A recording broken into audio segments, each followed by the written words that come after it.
PSC tips and ട്രിക്സിലേക്ക് ഏവർക്കും സ്വാഗതം. വരുന്ന LDC 2024, LGS 2024 എക്സാംസിന് വേണ്ടി പ്രിപ്പയർ ചെയ്യുന്നവർക്ക് വേണ്ടിയിട്ടുള്ള സിലബസ് പ്രകാരമുള്ള ഫ്രീ ക്ലാസ്സുകൾ നമ്മുടെ ചാനലിലൂടെ സ്റ്റാർട്ട് ചെയ്തിട്ടുണ്ട്. ഒരു ദിവസം 6 ക്ലാസ്സുകൾ വെച്ചാണ് നൽകുന്നത്. കാലത്ത് 6 മണിക്ക്, പിന്നെ 9 മണിക്ക്, 12 മണിക്ക്, 3 മണിക്ക്, രാത്രി 8 മണിക്ക്, 10:30. ഇങ്ങനെയാണ് 6 ക്ലാസ്സുകൾ നിങ്ങൾക്കായിട്ട് തരുന്നത്. അതിൽ 6 മണിയുടെയും 9 മണിയുടെയും, കാലത്ത് 6 മണിക്കും 9 മണിക്കുള്ള ക്ലാസ് എന്ന് പറയുന്നത് SCERT NCERT ബേസ് ചെയ്തിട്ടുള്ള ക്ലാസ് ആണ്.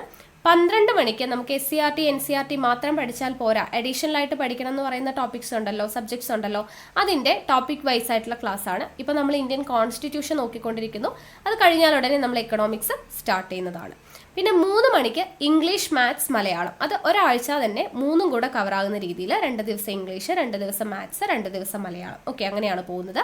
ദെൻ രാത്രി 8 മണിക്ക് നമ്മൾ കാലത്ത് പഠിക്കുന്ന 6 മണിക്കും 9 മണിക്കും 12 മണിക്കും പഠിക്കുന്ന ടോപ്പിക്സ് എന്തൊക്കെയാണോ ആ ഭാഗത്ത് നിന്ന് PSC ചോദിച്ചിട്ടുള്ള മുൻവർഷ ചോദ്യങ്ങളാണ് മോക്ക് ടെസ്റ്റിൻ്റെ രൂപത്തിൽ നിങ്ങൾക്ക് ലൈവായിട്ട് അറ്റൻഡ് ചെയ്യാൻ പറ്റുക 8 മണിക്ക്. അത് കഴിഞ്ഞ് രാത്രി 10:30 എക്സ്പെക്റ്റഡ് കറണ്ട് അഫയേഴ്സ്, അതിൻ്റെ കൂട്ടത്തിൽ കലാ, കായിക, സംസ്കാരം, സാഹിത്യം എന്ന് പറയുന്ന ഭാഗവും കൂടെ നമ്മൾ എടുത്തു പോകുന്നുണ്ട് സിലബസ് പ്രകാരം തന്നെ. ഓക്കെ, അപ്പോൾ ഈ ഒരു രീതിയിലാണ് ക്ലാസ്സുകൾ അറേഞ്ച് ചെയ്തിട്ടുള്ളത്. അപ്പോൾ മാക്സിമം എല്ലാ ക്ലാസ്സുകളും കണ്ട് പ്രയോജനപ്പെടുത്തുക. ക്ലാസ് കാണാനിരിക്കുമ്പോൾ ഒരു നോട്ട്ബുക്കും പെന്നും കയ്യിൽ വെച്ചിട്ട് വേണം ക്ലാസ് കാണാനായിട്ട്. നോട്ട് തയ്യാറാക്കിയിട്ട് പഠിക്കുക. റിവിഷൻ ടൈമിൽ എപ്പോഴും നിങ്ങൾ ആ നോട്ട് വേണം ഉപയോഗിക്കാൻ വേണ്ടിയിട്ട്. പിന്നെ നോട്ട് തയ്യാറാക്കുമ്പോൾ ടോപ്പിക് വൈസ് നമ്മൾ ക്ലാസ് എടുക്കും. SCERT NCERT. അപ്പോൾ ഒരു ടോപ്പിക് എടുത്തു കഴിഞ്ഞാൽ അതിൻ്റെ എല്ലാ ഭാഗത്തു നിന്നുള്ള പോയിന്റ്സും കൂടെ ഉൾപ്പെടുത്തിയിട്ട് വേണം നിങ്ങൾ നോട്ട് തയ്യാറാക്കിയിട്ട് പഠിക്കാൻ വേണ്ടിയിട്ട്. ഓക്കെ, പിന്നെ പുതുതായിട്ട് ജോയിൻ ചെയ്തവരാണെങ്കിൽ എവിടെ നിന്ന് തുടങ്ങണം എന്നൊരു ഐഡിയ ഇല്ലാതെ ഇരിക്കുന്നവരുണ്ടാവും.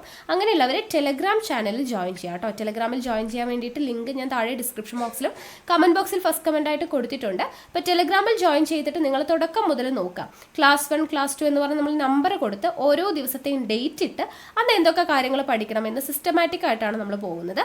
റിവിഷൻ ഉണ്ട്, നമുക്ക് വീക്ക്ലി റിവിഷൻ ഉണ്ട്, മന്ത്ലി റിവിഷൻ ഉണ്ട്. അപ്പോൾ അത് കൃത്യമായിട്ട് നമ്മൾ ടെലഗ്രാമിൽ മെൻഷൻ ചെയ്യുന്നുണ്ട്. അപ്പോൾ അതിനനുസരിച്ച് നിങ്ങൾ ടെലഗ്രാം വഴി ഫോളോ ചെയ്ത് വരികയാണെങ്കിൽ കൃത്യമായിട്ട് നിങ്ങൾക്ക് ഫോളോ ചെയ്തെത്താൻ വേണ്ടി പറ്റും. ഓക്കെ, അപ്പോൾ നിങ്ങൾക്ക് നമ്മുടെ ക്ലാസ്സുകളൊക്കെ ഇഷ്ടമാവുന്നുണ്ടെന്ന് വിശ്വസിക്കുന്നു. ഇഷ്ടമാവുന്നുണ്ടെങ്കിൽ ലൈക്ക് ചെയ്യുക, മാക്സിമം നിങ്ങളുടെ ഫ്രണ്ട്സിന് ഷെയർ ചെയ്ത് കൊടുക്കുക. എന്തെങ്കിലും സജഷൻസ് ഉണ്ടെങ്കിൽ താഴെ കമൻറ്റായിട്ട് അറിയിക്കാവുന്നതാണ്. ഓക്കെ, അപ്പോൾ ഇന്നത്തെ നമ്മുടെ ക്ലാസ് എന്ന് പറയുന്നത് നമുക്ക് കേരളത്തിലെ ഭക്ഷ്യ കാർഷിക വിളകൾ എന്ന് പറയുന്നൊരു ടോപ്പിക് ഉണ്ട് അല്ലേ. LDCക്കാണെങ്കിലും LGSനാണെങ്കിലും ഇമ്പോർട്ടൻ്റ് ആയിട്ടുള്ളതാണ് കേരളത്തിലെ ഭക്ഷ്യ കാർഷിക വിളകൾ. സങ്കരയിനം, വിത്തിനങ്ങൾ അല്ലേ, ടിഷ്യൂ കൾച്ചർ, സെറികൾച്ചർ എന്നൊക്കെ പറഞ്ഞ് നമുക്ക് കാർഷിക വിളകളൊക്കെ ആയിട്ട് ബന്ധപ്പെട്ട കേരളത്തിലെ ഭക്ഷ്യ കാർഷിക വിളകൾ എന്ന് പറയുന്ന ഒരു ടോപ്പിക്കുമായി ബന്ധപ്പെട്ട കാർഷിക ഗവേഷണ കേന്ദ്രങ്ങൾ, അങ്ങനെ ഒരുപാട് കാര്യങ്ങൾ പഠിക്കാനുണ്ട്. അപ്പോൾ ആ ഭാഗത്ത് നിന്നും നമുക്ക് SCERT പാഠഭാഗത്തെ ബേസ് ചെയ്തിട്ട് ഒരുപാട് ചോദ്യങ്ങൾ കിട്ടുന്നൊരു ഏരിയ ആണ്. അപ്പോൾ SCERT പാഠഭാഗങ്ങൾ ഈ കേരളത്തിലെ ഭക്ഷ്യ കാർഷിക വിളകൾ എന്ന് പറയുന്ന ഭാഗവുമായി ബന്ധപ്പെട്ട് നമുക്ക് പഠിക്കേണ്ട SCERT പാഠഭാഗങ്ങൾ നമ്മൾ ഈ ഒരൊറ്റ വീഡിയോയിലൂടെ പഠിക്കാൻ വേണ്ടി പോവാണ്. കേരളത്തിലെ ഭക്ഷ്യ കാർഷിക വിളകൾ എന്ന് പറയുന്ന ഭാഗത്ത് വരുന്ന മുഴുവൻ SCERT പാഠഭാഗങ്ങളും ഈ ഒരൊറ്റ വീഡിയോയിലൂടെ പഠിക്കാനായിട്ട് പോവുകയാണ്. അപ്പോൾ എന്തായാലും നമുക്ക് വൈകാതെ തന്നെ ക്ലാസ് സ്റ്റാർട്ട് ചെയ്യാം. നമുക്ക് കേരളത്തിലെ പ്രധാന ഭക്ഷ്യ കാർഷിക വിളകൾ എന്നുള്ളതിൽ ആദ്യം പഠിക്കാനായിട്ടുള്ള SCERT ചാപ്റ്റർ എന്ന് പറയുന്നത് 7ാം ക്ലാസ്സിലെ ഫസ്റ്റ് ചാപ്റ്ററാണ്. മണ്ണിൽ പൊന്നു വിളയിക്കാം എന്നുള്ളതാണ് ചാപ്റ്ററിൻ്റെ പേര്. നമുക്ക് നോക്കാം. മണ്ണിൽ പൊന്നു വിളയിക്കാം എന്നുള്ളതാണ് ചാപ്റ്റർ. അപ്പോൾ ആദ്യം തന്നെ നമുക്ക് അറിഞ്ഞിരിക്കേണ്ടത്, നല്ല വിളവ് ലഭിക്കണമെങ്കിൽ പരിചരണം മാത്രം പോരാ, മറ്റ് ഘടകങ്ങളും കൂടെ വേണം. അപ്പോൾ എന്തൊക്കെ ഘടകങ്ങളാണ് നല്ല വിളവ് ലഭിക്കണമെങ്കിൽ വേണ്ടത്? വളക്കൂറുള്ള മണ്ണ്, അനുയോജ്യമായ കാലാവസ്ഥ, നല്ല വിത്തുകളും നടീൽ വസ്തുക്കളും, ഇതൊക്കെ ഉണ്ടെങ്കിലാണ് നല്ല വിളവ് ലഭിക്കുകയുള്ളൂ അല്ലേ. അതുപോലെ തന്നെ എന്താണ്, ജലസേചന സൗകര്യം വേണം. ഇതെല്ലാം നമുക്ക് അറിയുന്നതാണ്. ഇനി നോക്കുക,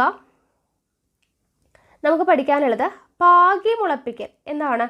അതായത് വിത്തുകൾ നമ്മൾ പലതരത്തിലാണ് ചെയ്യുന്നത് അല്ലേ. വിത്ത് നമ്മൾ ശേഖരിക്കുന്നതും സൂക്ഷിക്കുന്നതും അതുപോലെ തന്നെ വിളയിറക്കുന്നതും എല്ലാം പലതരത്തിലാണ്. അപ്പോൾ അതിലോരോ മെത്തേഡാണ് നമ്മൾ പഠിക്കുന്നത്. പാകി മുളപ്പിക്കൽ ഒന്നാമത്തെ മെത്തേഡാണ്. വെണ്ട, പയർ തുടങ്ങിയവയിൽ നിന്ന് നല്ല വിത്തുകൾ തിരഞ്ഞെടുക്കുവാൻ എളുപ്പമാണ്. എന്നാൽ അതിനേക്കാൾ ചെറിയ വിത്തുള്ളവയിൽ നിന്ന് നല്ല വിത്ത് എങ്ങനെ തിരഞ്ഞെടുക്കും? സോ വിത്ത് പാകി മുളപ്പിച്ച് അവയിൽ നിന്ന് മികച്ച തൈകൾ പറിച്ചു നടുന്ന രീതിയാണ് വഴുതന കൃഷിയിലാണ് ഇത് ചെയ്യാറുള്ളത്. അപ്പോൾ പാകി മുളപ്പിക്കൽ, വിത്ത് എന്ന് പറയുന്നത് നടുന്നത്, അതായത് നല്ല വിത്ത് നോക്കി നടുക എന്ന് പറയുന്നത് എളുപ്പമാണ്. വെണ്ട, പയർ തുടങ്ങിയിട്ടുള്ള വലിയ വലിയ വിത്തുകളൊക്കെ ആകുമ്പോൾ നമുക്ക് നല്ലത് നോക്കി സെലക്ട് ചെയ്യാനായിട്ട് പറ്റും. ഇനി വഴുതനങ്ങ വിത്ത് എന്നൊക്കെ പറയുമ്പോൾ വളരെ ചെറുതാണ് അല്ലേ, ഇങ്ങനെ പൊടി പോലെയാണ് കാണപ്പെടുന്നത്. അപ്പോൾ വഴുതനങ്ങ വിത്ത് എന്നൊക്കെ നല്ല വിത്തുകൾ സെലക്ട് ചെയ്യാനായിട്ട് ബുദ്ധിമുട്ടാണ്. അപ്പോൾ നമ്മൾ എന്ത് ചെയ്യും, ആ വിത്തുകൾ മൊത്തമായിട്ട് അങ്ങോട്ട് പാകി മുളപ്പിച്ചതിന് ശേഷം അതിൽ നല്ല തൈകൾ നോക്കി എന്ത് ചെയ്യും, പറിച്ച് നടും. അപ്പോൾ ഈ ഒരു മെത്തേഡാണ് പാകി മുളപ്പിക്കൽ എന്ന് പറയുന്നത്. വഴുതന തൈയിലാണ് നമ്മൾ കൂടുതലായിട്ടും ഉപയോഗിക്കുന്നത്. അടുത്ത മെത്തേഡ് നോക്കുക, തണ്ട് മുറിച്ച് നടൽ. വിത്ത് മുളച്ചുണ്ടാവുന്ന സസ്യങ്ങളും മറ്റു ഭാഗങ്ങൾ മുളച്ചുണ്ടാവുന്ന സസ്യങ്ങളും നമ്മൾ പഠിച്ചല്ലേ, വിത്ത് മുളച്ചുണ്ടാവുന്നതും അത് പറഞ്ഞു. ഇനി തണ്ട് മുറിച്ച് നടൽ എന്ന് പറയുമ്പോൾ വിത്തിൽ നിന്ന് പുതിയ തൈച്ചെടികൾ ഉണ്ടാവുന്നതാണ് ലൈംഗിക പ്രത്യുൽപാദനം. ഓക്കെ, ഇതൊന്നും പഠിച്ചു വെച്ചേക്കണം. എന്താണ് ലൈംഗിക പ്രത്യുൽപാദനം? വിത്തിൽ നിന്ന് പുതിയ തൈച്ചെടികൾ ഉണ്ടാവുന്നതാണ്. ഇനി കായിക പ്രജനനം എന്ന് പറഞ്ഞാൽ എന്താണ്? സസ്യങ്ങളുടെ വേര്, തണ്ട്, ഇല തുടങ്ങിയ ഭാഗങ്ങളിൽ നിന്ന് പുതിയ തൈച്ചെടികൾ ഉണ്ടാവുന്നതിനെയാണ് കായിക പ്രജനനം അല്ലെങ്കിൽ വെജിറ്റേറ്റീവ് പ്രൊപ്പഗേഷൻ എന്ന് പറയുന്നത്. ഓക്കെ, അപ്പോൾ വിത്തിൽ നിന്ന് പുതിയ തൈച്ചെടികൾ ഉണ്ടാകുന്നതാണ് ലൈംഗിക പ്രത്യുൽപാദനം അല്ലെങ്കിൽ സെക്ഷുവൽ റീപ്രൊഡക്ഷൻ എന്ന് പറയുന്നത്. കായിക പ്രജനനം അല്ലെങ്കിൽ വെജിറ്റേറ്റീവ് പ്രൊപ്പഗേഷൻ എന്ന് വെച്ചാൽ എന്താണ്? സസ്യങ്ങളുടെ വേര്, തണ്ട്, ഇല തുടങ്ങിയ ഭാഗങ്ങളിൽ നിന്ന് പുതിയ തൈച്ചെടികൾ ഉണ്ടാകുന്നതാണ് കായിക പ്രജനനം എന്ന് പറയുന്നത്. അപ്പോൾ മരച്ചീനി, മധുരക്കിഴങ്ങ് എന്നിവ തണ്ട് മുറിച്ചാണ് നമ്മൾ നടുന്നത് അല്ലേ. അപ്പോൾ ലൈംഗിക പ്രത്യുൽപാദനം വഴി ഉണ്ടാകുന്ന സസ്യങ്ങൾക്കും കായിക പ്രജനനം വഴി ഉണ്ടാകുന്ന സസ്യങ്ങൾക്കും കൂടുതൽ ഉദാഹരണം കണ്ടെത്തുക എന്ന് പറഞ്ഞിട്ടുണ്ട്. നമുക്ക് അറിയുന്നതാണ് അല്ലേ, തണ്ട് മുറിച്ച് നടുന്നത് ഏതൊക്കെയാണ്, വിത്ത് പാകി ഉണ്ടാകുന്നത് ഏതൊക്കെയാണെന്നുള്ളത് നമുക്കറിയാം. ഇനി അടുത്ത മെത്തേഡാണ് പതിവയ്ക്കൽ അല്ലെങ്കിൽ ലെയറിംഗ് എന്ന് പറയുന്നത്. എന്താണിത്? തൈ ഉൽപ്പാദിപ്പിക്കേണ്ട ചെടിയുടെ ഒരു കൊമ്പ് തിരഞ്ഞെടുക്കുക. കൊമ്പ് പെൻസിൽ വണ്ണമുള്ളതായിരിക്കണം. പ്രധാന തടിയിൽ നിന്ന് കൊമ്പുകളാണ് ഉത്തമം. കൊമ്പിൽ 1 സെൻറ്റിമീറ്റർ വീതിയിൽ വളയാകൃതിയിൽ തൊലി ചെത്തി മാറ്റുക. തൊലി ചെത്തി മാറ്റിയ ഭാഗത്ത് ചകിരിച്ചോറും മണ്ണും മരപ്പൊടിയും ചേർത്ത മിശ്രിതം ചെറിയ നനവോടുകൂടി വെച്ച് കെട്ടുക. പോളിത്തീൻ ഷീറ്റ് കൊണ്ട് പൊതിയുക. 2 അറ്റത്തും ചാക്കുനൂൽ ഉപയോഗിച്ച് കെട്ടുക. ഈർപ്പം നിലനിർത്താൻ ആവശ്യമായ രീതിയിൽ നനയ്ക്കണം. 2 മാസത്തിനകം ധാരാളം വേരുകൾ ഉണ്ടാകും. അതിനുശേഷം കൊമ്പ് മുറിച്ചെടുത്ത മണ്ണിൽ നടാറാകുന്നത് വരെ ചെടിച്ചട്ടിയിൽ സംരക്ഷിക്കണം. ഓക്കെ, നിർമ്മിച്ചെടുത്ത ഈ തൈ ഉചിതമായ സ്ഥലത്ത് നടുമല്ലോ. അപ്പോൾ ഇതാണ് എന്തെന്ന് പറയുന്നത്, പതിവയ്ക്കൽ എന്ന് പറയുന്നത്. പിച്ചി, മുല്ല, റോസ്, ചെമ്പരത്തി, കശുമാവ്, സപ്പോട്ട എന്നിവയിലാണ് പതിവയ്ക്കൽ എന്ന് പറയുന്ന പ്രോസസ്സ് ചെയ്യുന്നത്. ഓക്കെ, പിച്ചി, മുല്ല, റോസ്, ചെമ്പരത്തി, കശുമാവ്, സപ്പോട്ട തുടങ്ങിയവയിലാണ്. മണ്ണിനോട് ചേർന്ന് വളരുന്ന കൊമ്പുകൾ മണ്ണിലേക്ക് വളച്ചു വയ്ക്കുന്നതും പതിവയ്ക്കാറുണ്ട്. ഓക്കെ, ഇനി പതിവയ്ക്കലുമായി ബന്ധപ്പെട്ട ശ്രദ്ധിക്കേണ്ട കാര്യങ്ങളാണ് പറയുന്നത്. മിക്ക ചെടികളും പതിവെച്ച് വളർത്താം. വിത്ത് മുളച്ചുണ്ടാകുന്ന ചെടിയുടെ അത്ര ആയുർദൈർഘ്യം പതിവെച്ചുണ്ടാക്കുന്ന ചെടികൾക്കുണ്ടായിരിക്കില്ല. വലിപ്പവും കുറവായിരിക്കും. മാതൃസസ്യത്തിൻ്റെ ഗുണങ്ങൾ ഉണ്ടാവും. രോഗബാധയുള്ള ചെടികളിൽ പതിവെച്ചാൽ പുതിയ ചെടികൾക്കും രോഗമുണ്ടാവും. വിത്ത് മുഖേന ഉൽപ്പാദിപ്പിച്ചെടുത്ത ചെടികളെക്കാൾ വേഗത്തിൽ ഇവ പൂക്കുകയും കായ്ക്കുകയും ചെയ്യുന്നുണ്ട്. ചുരുങ്ങിയ കാലയളവിൽ കൂടുതൽ തൈകൾ ഉൽപ്പാദിപ്പിക്കാം. തായ്വേര് പടലം ഉണ്ടായിരിക്കില്ല. കൂടുതൽ പരിചരണം ആവശ്യമായി വരും. അപ്പോൾ ഇതാണ് പതിവയ്ക്കൽ. അടുത്തത് കൊമ്പൊട്ടിക്കൽ അല്ലെങ്കിൽ ഗ്രാഫ്റ്റിംഗ് എന്ന് പറയുന്നത്. എന്താണ്? ഗുണമേന്മയുള്ള തൈകൾ ഉൽപ്പാദിപ്പിക്കുവാനുള്ള മറ്റൊരു മാർഗമാണ് കൊമ്പൊട്ടിക്കൽ. പണ്ടുമുതൽ നാം ചെയ്തു വരുന്നൊരു രീതിയാണിത്. ഒരേ വർഗത്തിൽപ്പെട്ട സസ്യങ്ങളുടെ തണ്ടുകൾ പരസ്പരം ഒട്ടിച്ചു ചേർത്ത് ഗുണമേന്മയുള്ള സസ്യം ഉണ്ടാക്കുന്നു. ഒട്ടിക്കലിന് വേണ്ടി തിരഞ്ഞെടുക്കുന്ന വേരോടുകൂടിയ ചെടിയെ സ്റ്റോക്ക് അല്ലെങ്കിൽ മൂലകാന്ഡം എന്നും ഒട്ടിക്കുന്ന കൊമ്പിനെ സയൻ അല്ലെങ്കിൽ ഒട്ടുകമ്പ് എന്നുമാണ് പറയുന്നത്. അപ്പോൾ കൊമ്പൊട്ടിക്കൽ എന്ന് പറഞ്ഞു കഴിഞ്ഞാൽ നല്ല ഗുണമേന്മയുള്ള ഒരേ വർഗത്തിൽപ്പെട്ട സസ്യങ്ങളുടെ തണ്ടുകൾ പരസ്പരം ഒട്ടിച്ചു ചേർത്തുണ്ടാക്കുന്നതിനാണ് കൊമ്പൊട്ടിക്കൽ എന്ന് പറയുന്നത്. ഈ ഒട്ടിക്കലിന് വേണ്ടി തിരഞ്ഞെടുക്കുന്ന വേരോട് കൂടിയിട്ടുള്ള ചെടി എന്തെന്ന് പറയുന്നു? സ്റ്റോക്ക് അല്ലെങ്കിൽ മൂലകാന്ഡം എന്ന് പറയുന്നു. ഒട്ടിക്കുന്ന കൊമ്പിനെ സയൻ അല്ലെങ്കിൽ ഒട്ടുകമ്പ് എന്നും പറയുന്നുണ്ട്. നാടൻ മാവിൻ്റെ തൈയിൽ നീലം, മൽഗോവ തുടങ്ങിയ ഇനം മാവുകളുടെ കൊമ്പുകൾ ഒട്ടിക്കാറുണ്ട്. ഇവിടെ നാടൻ മാവിൻ്റെ തൈ സ്റ്റോക്കും മൽഗോവയുടെ കൊമ്പ് സയണും ആണ്. ഓക്കെ, അപ്പോൾ ഇത് അതിനെപ്പറ്റി നോക്കുക, ചെയ്യുന്ന രീതി എങ്ങനെയാണെന്നൊക്കെ പറഞ്ഞ് കൊടുത്തിട്ടുണ്ട്. ജസ്റ്റ് നിങ്ങളൊന്ന് നോക്കാം. ഇനി അടുത്ത മെത്തേഡാണ് മുകുളം ഒട്ടിക്കൽ അല്ലെങ്കിൽ ബഡിങ് എന്ന് പറയുന്നത്. ഈ പ്രവർത്തനത്തിൽ ഒരു ചെടിയിൽ മറ്റൊരു ചെടിയുടെ കൊമ്പ് ഒട്ടിക്കുന്നതിന് പകരം മുകുളമാണ് ഒട്ടിക്കുന്നത്. ഓക്കെ, ഒരു ചെടിയുടെ കൊമ്പിൽ മറ്റൊരു ചെടിയുടെ കൊമ്പ് ഒട്ടിക്കുന്നതിന് പകരം എന്തൊട്ടിക്കുന്നു? മുകുളം അല്ലെങ്കിൽ ബഡാണ് ഒട്ടിക്കുന്നത്. ഒരു പൂച്ചെടിയിൽ പല നിറം പൂക്കൾ ഉണ്ടാക്കുന്നു അല്ലേ. അപ്പോൾ ഇതിനു വേണ്ടിയിട്ടാണ് ഈ രീതി ഉപയോഗിക്കുന്നത്. ഒരു ചെടിയിൽ തന്നെ പല നിറത്തിലുള്ള പൂക്കൾ ഉണ്ടാവാൻ വേണ്ടി ഉപയോഗിക്കുന്ന മെത്തേഡാണ് മുകുളം ഒട്ടിക്കൽ എന്ന് പറയുന്നത്. നാടൻ ഇനങ്ങളിൽ മറ്റിനങ്ങളുടെയും മുകുളങ്ങൾ വളർത്തിയെടുക്കുകയും ചെയ്യാം. മുകുളം ഒട്ടിക്കൽ നടത്തുന്നത് എങ്ങനെയാണ് എന്നുള്ളതാണ് കൊടുത്തിട്ടുള്ളത്. നല്ല ഇനം ചെടിയിൽ നിന്ന് മുകുളം ചെത്തിയെടുക്കുക. മുകുളം ഒട്ടിക്കുന്ന ചെടിയിൽ T ആകൃതിയിൽ മുറിവുണ്ടാക്കി തൊലി വിടർത്തി വയ്ക്കുക. T ആകൃതിയിലുള്ള മുറിവിലെ തൊലിയിൽ മുകുളം തിരുകി വയ്ക്കുക. മുകുളം പുറത്തു കാണത്തക്ക വിധം പൊതിഞ്ഞു കെട്ടുക. മുകുളം നന്നായി വളരാൻ തുടങ്ങിയാൽ സ്റ്റോക്കിൻ്റെ മുകൾ ഭാഗം മുറിച്ചു മാറ്റുക. വെള്ള റോസാപ്പൂ ഉണ്ടാവുന്ന ചെടിയിൽ ചുവന്ന റോസാപ്പൂ ഉണ്ടാവുന്ന ചെടിയുടെ മുകുളം ഒട്ടിച്ചു നോക്കൂ. നാടൻ ഇനം റോസാപ്പൂവിൽ മികച്ച ഇനത്തിൻ്റെ മുകുളം ഒട്ടിക്കുകയുമാവാം. ചെയ്യുന്ന പ്രവർത്തനങ്ങൾ എങ്ങനെയാണെന്നുള്ളത് എഴുതുക. അപ്പോൾ മുകുളം ഒട്ടിക്കൽ എന്ന് പറയുന്നത് പ്രധാനമായിട്ടും ഇങ്ങനെ പൂച്ചെടികൾക്കാണ് എന്നുള്ളത് ഓർത്തിരിക്കുക. ഓക്കെ, ഇനി ഇവിടെ നോക്കുക, മികച്ച ഇനം തൈകൾ ഉൽപ്പാദിപ്പിക്കുന്ന വിവിധ മാർഗങ്ങൾ കൊടുത്തിട്ടുണ്ട് അല്ലേ. അപ്പോൾ ഇവിടെ വിള ഇനം 1, ഇനം 2 എന്ന് പറഞ്ഞു കൊടുത്തിട്ടുണ്ട്. കൂടുതൽ കാലം നിലനിൽക്കുന്നു, കുറച്ചു കാലം നിലനിൽക്കുന്നു, ഉൽപ്പാദനം കുറവ്, ഉൽപ്പാദനം കൂടുതൽ, നമ്മുടെ മണ്ണിൽ നന്നായി വളരും, നമ്മുടെ മണ്ണിൽ പെട്ടെന്ന് വളരുന്നില്ല, രോഗപ്രതിരോധ ശേഷി കൂടുതൽ, പ്രതിരോധ ശേഷി കുറവ്, കുറച്ച് പരിചരണം മതി, കൂടുതൽ പരിചരണം വേണം. അപ്പോൾ 2 ഇനങ്ങളുടെയും പ്രത്യേകതകളാണ് ഇവിടെ കൊടുത്തിട്ടുള്ളത്. അപ്പോൾ നല്ല ഗുണങ്ങളുള്ള തൈച്ചെടി ഉൽപ്പാദിപ്പിക്കാൻ ഏതെല്ലാം മാർഗങ്ങളാണ് സ്വീകരിക്കുക എന്നുള്ളതാണ് ചോദിച്ചിരിക്കുന്നത്. ഇനി ഗുണങ്ങൾ ചേർന്നാൽ ഒരേ ഇനത്തിൽപ്പെട്ടതും വ്യത്യസ്ത ഗുണങ്ങളുള്ളതുമായിട്ടുള്ള സസ്യങ്ങളെ ഒരുമിച്ച് ചേർത്ത് പുതിയ മികച്ച തൈച്ചെടികൾ ഉണ്ടാക്കുന്ന രീതികളാണ് നമ്മൾ പഠിച്ചത് അല്ലേ. ഇനി അടുത്തത് മികച്ച വിത്ത് ഉൽപ്പാദിപ്പിക്കാൻ ഇതുപോലെയുള്ള മാർഗങ്ങളുണ്ട്. നോക്കുക, നീളം കൂടിയ ഇനം നോക്കുക, 20 മുതൽ 30 മീറ്റർ വരെ ഉയരമുണ്ടാകും, 6 to 10 വർഷം കൊണ്ട് കായ്ഫലം ലഭിക്കും, 80 to 100 വർഷം വരെ ആയുസ്, പച്ച നിറമുള്ള മാങ്ങ. അപ്പോൾ ഇത് നീളം കൂടിയ ഇനം എന്ന് പറഞ്ഞിട്ട് കൊടുത്തിട്ടുണ്ട്. വിത്തിൻ്റെ കാര്യമാണ് പറയുന്നത്. ഇവിടെ പ്രധാന ഇനങ്ങൾ എന്ന് പറയുന്നത് west cost tall, east cost tall, Lakshadweep ordinary.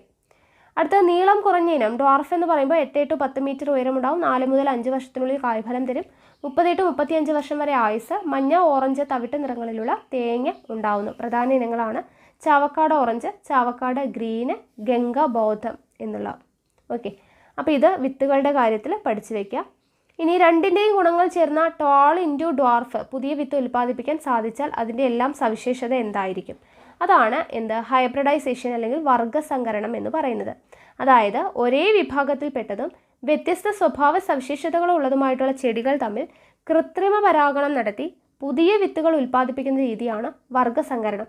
ഇവിടെ നമ്മൾ ട്വാളും ഡോർഫും കണ്ടു അല്ലേ, നീളം കൂടിയ ഇനവും നീളം കുറഞ്ഞ ഇനവും. അപ്പോൾ ഇത് രണ്ടും കൂടെ കമ്പൈൻ ചെയ്തിട്ട് വരുമ്പോൾ ഇതിൻ്റെ 2ൻ്റെയും സവിശേഷതകൾ ഉണ്ടാവാൻ വേണ്ടിയിട്ട് ചെയ്യുന്നതിനെയാണ് നമ്മൾ എന്തെന്ന് പറയുന്നത്, വർഗ്ഗസങ്കരണം അല്ലെങ്കിൽ ഹൈബ്രിഡൈസേഷൻ എന്ന് പറയുന്നത്. ഇങ്ങനെ ഉണ്ടാകുന്ന വിത്തുകളിൽ 2 ഇനത്തിൻ്റെയും ഗുണങ്ങളുള്ളവയും ദോഷങ്ങളുള്ളവയും സമ്മിശ്ര ഗുണങ്ങളുള്ളവയും ഉണ്ടാവാം. ഇതിൽ അനുഗുണമായിട്ടുള്ള വിത്തുകൾ തിരഞ്ഞെടുക്കുന്നു. അപ്പോൾ അതാണ് വർഗ്ഗസങ്കരണം. അടുത്തത് സങ്കര ഇനം തെങ്ങ്.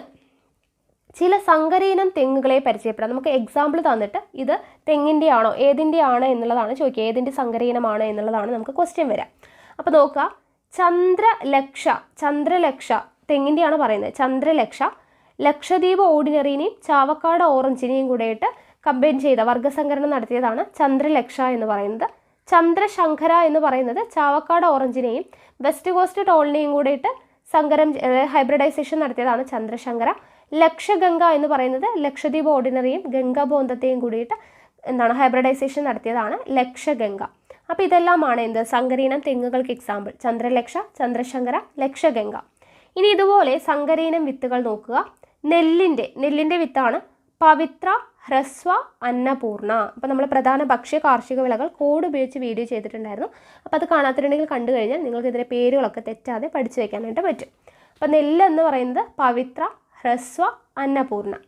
അടുത്ത പയറിൻ്റെ സങ്കരീനമാണ് ലോല, മാലിക, ഭാഗ്യലക്ഷ്മി, ജ്യോതിക. ലോല, മാലിക, ഭാഗ്യലക്ഷ്മി, ജ്യോതിക. പച്ചമുളകിൻ്റെ ഉജ്ജ്വല, ജ്വാലാമുഖി, അനുഗ്രഹ. ഉജ്ജ്വല, ജ്വാലാമുഖി, അനുഗ്രഹ. വെണ്ടയുടെ സങ്കരീനമാണ് കിരൺ, അർക്ക, അനാമിക, സൽകീർത്തി. കിരൺ, അർക്ക, അനാമിക, സൽകീർത്തി. വഴുതനയുടെയാണ് സൂര്യ, ശ്വേത, ഹരിത, നീലിമ. സൂര്യ, ശ്വേത, ഹരിത, നീലിമ. തക്കാളിയുടേതാണ് മുക്തി, അനഘ, അക്ഷയ. മുക്തി, അനഘ, അക്ഷയ എന്തിൻ്റെയാണ്? തക്കാളിയുടേതാണ്. അപ്പോൾ ഈ സങ്കരീനം വിത്തുകൾ പേരുകൾ ഇമ്പോർട്ടൻ്റ് ആണ്, പഠിച്ചു വയ്ക്കുക. ഇനി കാർഷിക ഗവേഷണ സ്ഥാപനങ്ങൾ, അതിനെക്കുറിച്ചാണ് നമ്മൾ പഠിക്കുന്നത്. ഇവിടെ അതിന് മുന്നേ നമുക്ക് പ്രിയങ്ക എന്ന് പറഞ്ഞ പാവലിൻ്റെ പേര് കൊടുത്തിട്ടുണ്ട്. ഉൽപാദനത്തിൽ പുതിയ കുതിപ്പുമായി പാവൽ ഇനം പ്രിയങ്ക കേരള കാർഷിക സർവകലാശാലയാണ് ഈ ഇനം വികസിപ്പിച്ചെടുത്തത്. കേരളത്തിൻ്റെ സാഹചര്യത്തിൽ നന്നായി വളരുന്ന വിത്തനമാണ് പ്രിയങ്ക. അപ്പോൾ പ്രിയങ്ക എന്ന് പറയുന്നത് എന്താണ്? കൈപ്പയ്ക്കയുടെ സങ്കര ഇനമാണ്. അപ്പോൾ ഇനി നമുക്ക് കാർഷിക ഗവേഷണ സ്ഥാപനങ്ങളിലോട്ട് വരാം. അപ്പോൾ കാർഷിക മേഖലയിൽ എന്തെല്ലാം കാര്യങ്ങളാണ് നമുക്ക് സാധ്യമാകേണ്ടത്?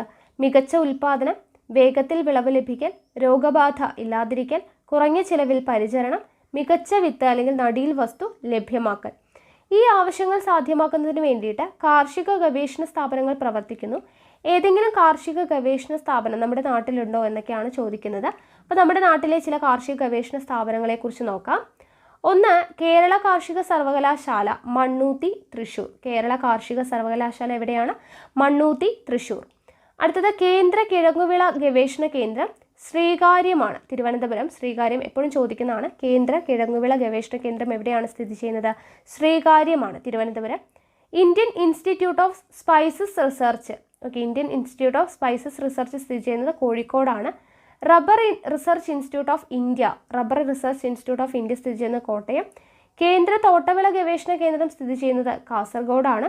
കേരള കാർഷിക സർവകലാശാലയുടെ പ്രാദേശിക ഗവേഷണ കേന്ദ്രങ്ങൾ. അപ്പോൾ ഇതൊക്കെയാണ് പ്രധാനപ്പെട്ട കാർഷിക ഗവേഷണ കേന്ദ്രങ്ങൾ. അടുത്തത് ടിഷ്യൂ കൾച്ചറിനെ കുറിച്ച് പറയുന്നുണ്ട്. ഒരു ചെടിയുടെ കോശത്തിൽ നിന്നോ ഒരു കൂട്ടം കോശങ്ങളിൽ നിന്നോ ചെടികൾ വളർത്തിയെടുത്ത് പുതിയ തലമുറയെ ഉൽപ്പാദിപ്പിക്കുന്ന പ്രവർത്തനമാണ് ടിഷ്യൂ കൾച്ചർ. മാതൃസസ്യത്തിൻ്റെ എല്ലാ ഗുണങ്ങളുമുള്ള തൈകൾ ഈ സാങ്കേതിക വിദ്യയിലൂടെ വികസിപ്പിച്ചെടുക്കാം. വാഴ, കുരുമുളക്, ഏലം, പൈനാപ്പിൾ തുടങ്ങിയ സസ്യങ്ങളിൽ ഈ സാങ്കേതികവിദ്യ വിജയകരമായി ഉപയോഗിക്കുന്നു. ഒരു ചെടിയിൽ നിന്ന് അതിൻ്റെ സവിശേഷതകളുള്ള 100 കണക്കിന് തൈകൾ ഉൽപ്പാദിപ്പിക്കുമെന്നതാണ് ഇതിൻ്റെ സവിശേഷത. ലബോറട്ടറിയിൽ ടിഷ്യൂ കൾച്ചർ ചെയ്യുന്നതിൻ്റെ വീഡിയോസും ദൃശ്യങ്ങളും ലഭ്യമാണ്. നമുക്കറിയാം അല്ലേ ടിഷ്യൂ കൾച്ചർ എന്ന് പറഞ്ഞാൽ എന്താണ് എന്നുള്ളത്. ഇനി അടുത്തത് സസ്യവൈവിധ്യം. നോക്കുക, സസ്യവൈവിധ്യത്തെക്കുറിച്ച് പറയുമ്പോൾ മണ്ണിൻ്റെ ഗുണമേന്മയാണ് എന്ത്? ചെടിയുടെ ആരോഗ്യം അല്ലേ. ചെടിയുടെ ആരോഗ്യം എന്ന് പറയുന്നത് മണ്ണിൻ്റെ ഗുണമേന്മയാണ്. ഒരു സസ്യാവശിഷ്ടം മണ്ണിന് നൽകുന്നതല്ല മറ്റൊരു സസ്യാവശിഷ്ടം നൽകുന്നത്. വൈവിധ്യമാർന്ന സസ്യാവശിഷ്ടങ്ങൾ എത്രമാത്രം മണ്ണിൽ വീണ് ജീർണിക്കുന്നുവോ അത്രയും ഗുണമേന്മ മണ്ണിന് ലഭിക്കും. ഇവിടെ നോക്കുക, ഇടവിള എന്ന് പറഞ്ഞാൽ എന്താണ്? പ്രധാന വിളകൾക്കിടയിൽ അവയ്ക്ക് ദോഷം വരാത്ത രീതിയിൽ കൃഷി ചെയ്യുന്ന ഹ്രസ്വകാല വിളകളെയാണ് ഇടവിള എന്ന് പറയുന്നത്. മണ്ണിൻ്റെ ഫലപുഷ്ടി നിലനിർത്താൻ ഇത് സഹായകമാണ്. ഓക്കെ, ഇടവിള എന്ന് പറഞ്ഞാൽ എന്താണ്? പ്രധാന വിളകൾക്കിടയിൽ അവയ്ക്ക് ദോഷം വരാത്ത രീതിയിൽ കൃഷി ചെയ്യുന്ന ഹ്രസ്വകാല വിളകളാണ് ഇടവിളകൾ എന്ന് പറയുന്നത്. അപ്പോൾ തെങ്ങിൻ തോട്ടത്തിൽ ഏതെല്ലാം ഇടവിളകൾ കൃഷി ചെയ്യാറുണ്ട് എന്നുള്ളത് ഇവിടെ ചോദിച്ചിട്ടുണ്ട്. തെങ്ങിൻ തോട്ടത്തിൽ നമ്മൾ കുരുമുളക് അല്ലെ ബാക്കിയുള്ള തൈകളും വാഴയും ഒക്കെ നമ്മൾ കൃഷി ചെയ്യാറുണ്ട്. ഇനി വിളപര്യയം. വിളപര്യയം എന്ന് പറഞ്ഞാൽ എന്താണ്? ഒരു കൃഷിക്ക് ശേഷം അതേ കൃഷി തന്നെ ആവർത്തിക്കാതെ മറ്റൊരു വിള കൃഷി ചെയ്യുന്നതിനെയാണ് വിളപര്യയം അല്ലെങ്കിൽ ക്രോപ്പ് റൊട്ടേഷൻ എന്ന് പറയുക. ഇടവേളകളിൽ നെൽപ്പാടത്ത് പയർ, ഉഴുന്ന് തുടങ്ങിയവ കൃഷി ചെയ്യാറുണ്ട് അല്ലെ. ഒരേ ഇടത്ത് അല്ലെങ്കിൽ ഒരേ നിലത്ത് ഒരേ തരം കൃഷി തന്നെ ചെയ്യാതെ, ഇപ്പോൾ ആദ്യം നമ്മൾ നെല്ലിട്ടു, നെല്ല് വിളവെടുത്തതിന് ശേഷം അവിടെ പയറും ഉഴുന്നും കൃഷി ചെയ്തു. അങ്ങനെ വിളകൾ മാറി മാറി ഇടവിട്ട് കൃഷി ചെയ്യുന്നതിനെയാണ് വിളപര്യയം എന്ന് പറയുന്നത്. അടുത്തത് പയറ് വർഗ്ഗങ്ങൾ, ലെഗ്യൂമിനസ് പ്ലാന്റ്സ് എന്ന് പറയുന്നത്. സസ്യങ്ങളുടെ വളർച്ചയ്ക്ക് ആവശ്യമായിട്ടുള്ള ഒരു മൂലകമാണ് എന്ത്? നൈട്രജൻ. അന്തരീക്ഷ നൈട്രജനെ നേരിട്ട് വലിച്ചെടുക്കാൻ സസ്യങ്ങൾക്ക് കഴിവില്ല. ജലത്തിൽ അലിഞ്ഞു ചേർന്ന നൈട്രേറ്റ് ലവണങ്ങളാണ് സസ്യങ്ങൾ വലിച്ചെടുക്കുന്നത്. എന്നാൽ ചില ബാക്ടീരിയകൾക്ക് അന്തരീക്ഷ നൈട്രജനെ നൈട്രേറ്റ് ആക്കി മാറ്റാൻ കഴിവുണ്ട്. ഇത്തരം ബാക്ടീരിയകളിൽ ഒന്നാണ് റൈസോബിയം. പയർ, തൊട്ടാവാടി, കൊഴിഞ്ഞിൽ, മുതിര, ഉഴുന്ന് തുടങ്ങിയ സസ്യങ്ങളുടെ വേരിൽ ഇവ വസിച്ച് അന്തരീക്ഷ നൈട്രജനെ വലിച്ചെടുക്കുന്നു. ഈ സസ്യങ്ങൾ നശിക്കുമ്പോൾ സസ്യപോഷകങ്ങൾ മണ്ണിൽ ചേരുന്നു. അപ്പോൾ പയറ് വർഗ്ഗങ്ങളായിട്ടുള്ള പയർ, തൊട്ടാവാടി, മുതിര, ഇതിലെല്ലാം എന്തുണ്ട്? റൈസോബിയമുണ്ട്. റൈസോബിയത്തിൻ്റെ പ്രത്യേകതകൾ എന്താണ്? അന്തരീക്ഷ നൈട്രജനെ വലിച്ചെടുത്ത് അതിനെ നൈട്രേറ്റ് ആക്കി മാറ്റാനുള്ള കഴിവ് ആർക്കുണ്ട്? റൈസോബിയത്തിന് ഉണ്ട്. അത് ഓർത്തിരിക്കുക. ഇനി വിള പരിപാലനം. വിളവ് മെച്ചപ്പെടുത്തുന്നതിന് എന്ത് ചെയ്യണം? നമ്മൾ വിള പരിപാലനം നടത്തണം അല്ലേ. ഇവിടെ ഫുക്കുവോക്ക പറയുന്നത് എന്ന് പറഞ്ഞിട്ട് എഴുതിയിട്ടുണ്ട്. നോക്കുക, മനുഷ്യൻ്റെ നിലനിൽപ്പിന് നാം പ്രകൃതിയിലേക്ക് മടങ്ങിയേ തീരൂ. മനുഷ്യനാണ് കാടുകളും നീരുറവകളും ഭൂമിയുടെ ഫലപുഷ്ടിയും നശിപ്പിച്ചുകൊണ്ടിരിക്കുന്നത്. ഈ പരിസ്ഥിതി നശീകരണം നിർത്തിയാലേ മനുഷ്യരാശിയടക്കം സകല ജീവജാലങ്ങൾക്കും രക്ഷയുള്ളൂ. രാസവള പ്രയോഗത്താൽ പ്രാണനറ്റ മണ്ണിന് മൃതസഞ്ജീവിനിയാണ് ജൈവവളങ്ങൾ. ഇത് ജീവൻ്റെ സഞ്ചാരം ത്വരിതപ്പെടുത്തുകയും മണ്ണിൻ്റെ ഫലപുഷ്ടി നിലനിർത്തുകയും ചെയ്യും. മണ്ണിനെ ഒരു ഭൂമിയാക്കുകയല്ല വിളഭൂമിയാക്കുകയാണ് വേണ്ടത്. ഇത് പറഞ്ഞത് ആരാണ്? ജൈവ കൃഷി ഗവേഷകനായിട്ടുള്ള ജപ്പാൻകാരനായിട്ടുള്ള മസനോബു ഫുക്കുവോക്കയാണ് പറഞ്ഞിട്ടുള്ളത്. അത് ജസ്റ്റ് ഒന്ന് ഓർത്തിരിക്കുക. അടുത്തത് ബയോ പെസ്റ്റിസൈഡ്സ് ആണ്, ജൈവ കീടനാശിനികൾ. ഏതൊക്കെയാണ് ജൈവ കീടനാശിനികൾ? ഒന്ന്, പുകയില കഷായം. 1 കിലോഗ്രാം പുകയില ചെറു കഷ്ണങ്ങളാക്കി 15 ലിറ്റർ വെള്ളത്തിൽ ഒരു ദിവസം കുതിർത്തി വയ്ക്കുക. ഇത് അരിച്ചെടുത്ത് അതിൽ 100 ഗ്രാം ബാർ സോപ്പ് ചീകിയിട്ട് ഇളക്കി ലയിപ്പിക്കുക. പുകയില കീടനാശിനി തയ്യാറായി. ഇതിൽ ഇരട്ടിയോളം വെള്ളം ചേർത്ത് നേർപ്പിച്ച് ചെടികൾക്ക് തളിക്കാം. അപ്പോൾ ജൈവ കീടനാശിനിയിൽ ഒന്നാമതാണ് പുകയില കഷായം. 2, വേപ്പിൻ പിണ്ണാക്ക്. വേപ്പിൻ പിണ്ണാക്ക്, ആവണക്കിണ്ണൻ പിണ്ണാക്ക് എന്നിവ മണ്ണിൽ ചേർക്കുന്നത് വേരുകളെ ആക്രമിക്കുന്ന വിരകളെ നിയന്ത്രിക്കാൻ സഹായിക്കും. അടുത്തത് വേപ്പെണ്ണ എമൾഷൻ.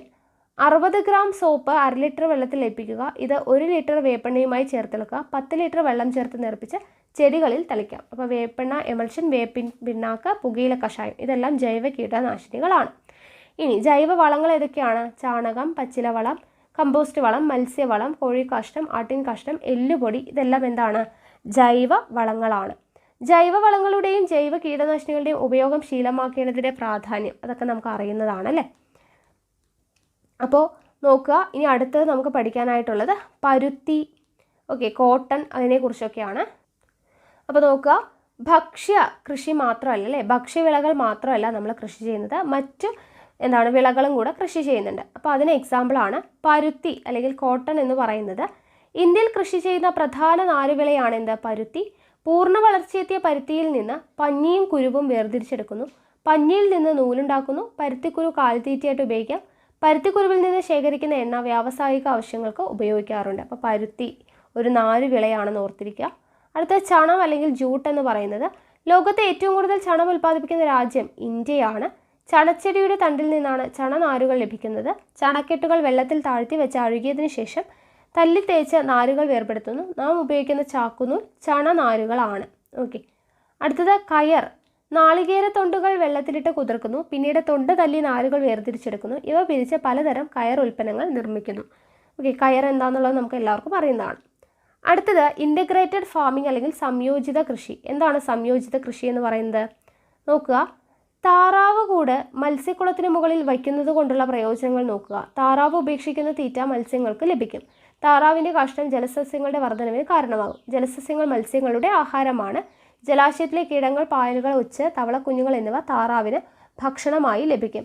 അപ്പോൾ ഇതിനെയാണ് എന്തെന്ന് പറയുന്നത്? സംയോജിത കൃഷി എന്ന് പറയുന്നത്. കണ്ടോ, താറാവ് കൂടും മത്സ്യക്കുളവും എല്ലാം കൂടെ ഒരുമിച്ച് വയ്ക്കുമ്പോഴുള്ള എന്തൊക്കെയാണ് നേട്ടങ്ങൾ എന്നുള്ളതാണ് ഇവിടെ പറഞ്ഞത്. അതാണ് സംയോജിത കൃഷി. അടുത്തത് കൃഷിയും കന്നുകാലി വളർത്തലും. കൃഷിയും കന്നുകാലി വളർത്തലും കേരളത്തിലെ പരമ്പരാഗതമായി നിലനിന്നിരുന്ന സംയോജിത കൃഷിരീതിയാണ്. നെൽകൃഷിയോടൊപ്പം പശുക്കളെയും എരുമകളെയും വളർത്താം. തെങ്ങിൻ തോട്ടങ്ങൾ, റബ്ബർ തോട്ടങ്ങൾ എന്നിവിടങ്ങളിൽ തീറ്റപ്പുൽ കൃഷി ചെയ്യാം. നെൽകൃഷിയിൽ നിന്ന് ലഭിക്കുന്ന വൈക്കോൽ, നെൽ കുത്തിയ ശേഷം ലഭിക്കുന്ന തവിട് എന്നിവ കന്നുകാലികൾക്ക് തീറ്റയായിട്ട് നൽകാം. തെങ്ങിൻ തോപ്പിൽ ആട്, താറാവ്, കോഴി എന്നിവയെ വളർത്താം. ഓക്കെ, അപ്പോൾ സംയോജിത കൃഷി എന്താണെന്ന് മനസ്സിലായല്ലോ. അപ്പോൾ ഇത്രയാണ് ഈ ഒരു ചാപ്റ്റർ എന്ന് പറയുന്നത്, മണ്ണിൽ പൊന്നു വിളയിക്കാം എന്ന് പറയുന്ന ചാപ്റ്റർ. ഇനി നമുക്കൊരു ചാപ്റ്ററും കൂടെ പഠിക്കാനുണ്ട്. 8ാം ക്ലാസ്സിലെ 3ാമത്തെ ചാപ്റ്റർ ആയിട്ടുള്ള വീണ്ടെടുക്കാം വിളനിലങ്ങൾ നമുക്ക് നോക്കാം. ഇവിടെ നോക്കുക, ഇതാണ് 8ാം ക്ലാസ്സിലെ 3ാമത്തെ ചാപ്റ്റർ, വീണ്ടെടുക്കാം വിളനിലങ്ങൾ.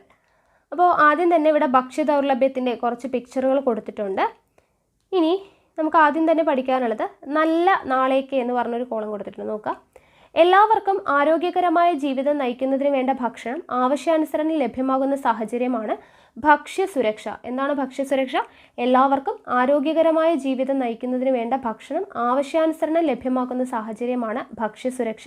ദാരിദ്ര്യഭീതിയോ പോഷകക്കുറവ് കൊണ്ടുള്ള ആരോഗ്യ പ്രശ്നങ്ങളോ ഇല്ലാത്ത ഒരു സാമൂഹ്യ സൃഷ്ടിക്ക് ഭക്ഷ്യസുരക്ഷ ഉറപ്പുവരുത്തേണ്ടത് അനിവാര്യമാണ്. ഇനി ഇവിടെ ഒരു ടേബിൾ തന്നിട്ടുണ്ട്. നെല്ലുൽപാദനം, കൃഷിയിടത്തിൻ്റെ വിസ്തൃതി, ഉൽപാദനം, ജനസംഖ്യ. അപ്പോൾ അതിനെക്കുറിച്ച് കുറച്ച് കാര്യങ്ങൾ ഇവിടെ പറഞ്ഞിട്ടുണ്ട്, അത് നമുക്ക് വേണ്ട. ഇനി ഇവിടെ കാർഷിക മേഖലയിലെ പ്രതിസന്ധികൾ എന്ന് പറഞ്ഞു തന്നിട്ടുണ്ട്. അപ്പോൾ എന്തൊക്കെയാണ് കൃഷി മാർഗമാക്കി മാറ്റിയവർ നേരിടുന്ന പ്രതിസന്ധികൾ എന്തൊക്കെയാണ്? ഇടനിലക്കാരുടെ ചൂഷണം, കാലാവസ്ഥാ മാറ്റം, വിളനഷ്ടം, ഉൽപാദന ചെലവ്, വിളനഷ്ടം, സ്ഥലപരിമിതി, പരിസ്ഥിതി നാശവും ആരോഗ്യ പ്രശ്നങ്ങളും. ഇതെല്ലാമാണ് കാർഷിക മേഖലയിലെ പ്രധാനപ്പെട്ട പ്രതിസന്ധികൾ എന്ന് പറയുന്നത്. ഇനി ഭക്ഷ്യസുരക്ഷയ്ക്ക് ആധാരം വളക്കൂറുള്ള മണ്ണ്. നോക്കുക, സസ്യങ്ങളുടെ ശരിയായ വളർച്ചയ്ക്ക് വിവിധങ്ങളായ 20ഓളം മൂലകങ്ങൾ ആവശ്യമാണ്. സസ്യങ്ങളുടെ ശരിയായ വളർച്ചയ്ക്ക് 20ഓളം മൂലകങ്ങൾ ആവശ്യമാണ്. ഇവയെ അവശ്യ മൂലകങ്ങൾ എന്നാണ് പറയുന്നത്. എസെൻഷ്യൽ എലമെൻറ്റ്സ് എന്നാണ് പറയുന്നത്. Carbon, hydrogen, oxygen, nitrogen, phosphorus, potassium, sulphur എന്നിവ അവശ്യ മൂലകങ്ങൾക്ക് ഉദാഹരണമാണ്. അപ്പോൾ സസ്യങ്ങളുടെ വളർച്ചയ്ക്ക് ആവശ്യമായിട്ടുള്ള അവശ്യ മൂലകങ്ങൾ 20ഓളം മൂലകങ്ങൾ ആവശ്യമാണ്. ഇവയാണ് എസെൻഷ്യൽ എലമെൻറ്റ്സ് അല്ലെങ്കിൽ അവശ്യ മൂലകങ്ങൾ എന്ന് പറയുന്നത്. Carbon, hydrogen, oxygen, nitrogen, phosphorus, potassium, sulphur എന്നിവയാണ് അവശ്യ മൂലകങ്ങൾക്ക് ഉദാഹരണം. ഈ മൂലകങ്ങൾ മണ്ണിൽ സ്വാഭാവികമായി ലഭ്യമാകുന്നത് സൂക്ഷ്മജീവികൾ നടത്തുന്ന ജീർണന പ്രവർത്തനം വഴിയാണ്. ഓക്കെ, സൂക്ഷ്മജീവികൾ നടത്തുന്ന ജീർണന പ്രവർത്തനം വഴിയാണ് ഈ മൂലകങ്ങൾ മണ്ണിൽ സ്വാഭാവികമായി ലഭ്യമാകുന്നത്. കൃഷിയിടങ്ങളിൽ പയറുവർഗ്ഗ സസ്യങ്ങൾ വളർത്തുന്നത് കൊണ്ടുള്ള പ്രയോജനം നമ്മൾ എന്താണെന്ന് പഠിച്ചിട്ടുണ്ടായിരുന്നു അല്ലേ? ഓക്കെ, അപ്പോൾ ഇവിടെ പയറുവർഗ്ഗങ്ങൾ വളർത്തുന്ന സമയത്ത് നമ്മൾ റൈസോബിയത്തിൻ്റെ കാര്യമൊക്കെ പറഞ്ഞില്ല, അന്തരീക്ഷ നൈട്രജനെ നൈട്രേറ്റ് ആക്കി മാറ്റുന്നു എന്നൊക്കെ പറഞ്ഞു. ഇതുകൂടാതെ കൃത്യമായ വളപ്രയോഗം വഴിയും മണ്ണിൻ്റെ ഫലപുഷ്ടി വർദ്ധിപ്പിക്കാവുന്നതാണ്. മണ്ണിൻ്റെ pH മൂല്യവും സസ്യവളർച്ചയെ സ്വാധീനിക്കുന്ന ഒരു പ്രധാന ഘടകമാണ്.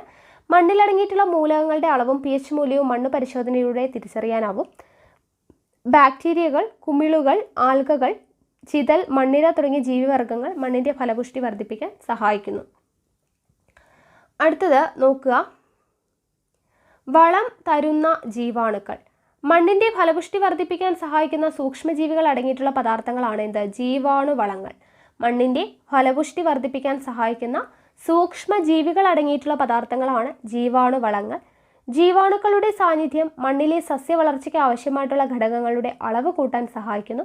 മണ്ണിൽ നൈട്രജന്റെ അളവ് കൂട്ടുന്നതിനായിട്ട് റൈസോബിയം, അസറ്റോബാക്ടർ, അസോസ്പൈറില്ലം തുടങ്ങിയ ബാക്ടീരിയകളെ അസോള എന്ന ജലസസ്യത്തെയും ഉപയോഗിക്കാം. ഓക്കെ, അപ്പോൾ എന്താണ് പറഞ്ഞത്?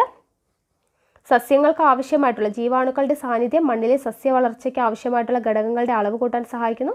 മണ്ണിൽ നൈട്രജന്റെ അളവ് കൂട്ടാനായിട്ട് എന്തൊക്കെയാണ്? റൈസോബിയം, അസറ്റോബാക്ടർ, അസോസ്പൈറില്ലം തുടങ്ങിയ ബാക്ടീരിയകളെയും അസോള എന്ന് പറയുന്ന ജലസസ്യത്തെയും ഉപയോഗിക്കാം. ശ്രദ്ധിക്കേണ്ട കാര്യങ്ങൾ എന്തൊക്കെയാണ്? മണ്ണിൽ ജൈവവള ലഭ്യത ഉറപ്പുവരുത്തണം, മതിയായ ജലസേചനം ഉണ്ടാവണം, രാസവളവും രാസകീടനാശിനികളും ഉപയോഗിക്കരുത്. അടുത്തത്, അശാസ്ത്രീയമായിട്ടുള്ള വളപ്രയോഗം എന്തെല്ലാം പ്രത്യാഘാതങ്ങളാണ് ഉണ്ടാക്കുന്നത്? അപ്പോൾ മണ്ണിൻ്റെ ഘടനയിൽ ഉണ്ടാകുന്ന മാറ്റങ്ങൾ, മണ്ണിലെ സൂക്ഷ്മജീവികൾ നശിച്ചു പോകുന്നു, ആരോഗ്യ പ്രശ്നങ്ങൾ, സാമ്പത്തിക ഘടകങ്ങൾ, ഇതെല്ലാം അല്ലേ ഉണ്ടാവുന്നതാണ്. ഇനി അടുത്തത്, കീടങ്ങളെ നിയന്ത്രിക്കാൻ.